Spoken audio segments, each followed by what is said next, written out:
Good morning everyone. सकाळ सकाळी मस्त ह्या कोवळ्या उन्हामध्ये इतकं भारी वाटते ना.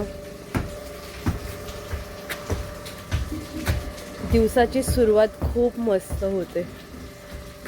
मी सकाळ झाली ना की सगळ्यात आधी माझ्या बॅकयार्डला येते, जिथे मला हिरवीगार झाडे आणि मस्त त्याला येत असलेली फळे फुलं हे पाहून अगदी, आणि माझ्या स्पेशली बेबीज म्हणजे मी तुम्हाला दाखवते.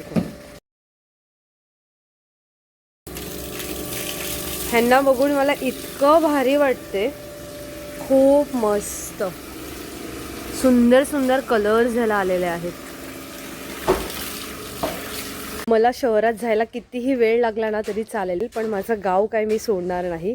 कारण पक्ष्यांचा किलबिलाट, अशी गार झाडे, मस्त शांत थंड हवा, ह्याने माझं मन अगदी प्रसन्न होऊन जातं. निसर्गाने ह्या सगळ्या गोष्टी आपल्याला दिलेल्या आहेत, आयत्याच्या मिळतात ह्या गावाकडे. आणि हेच खरं आपल्या आयुष्यातलं लाईफ बूस्टर आहे. So I love this. Thank you so much. See you soon. Bye. Take care.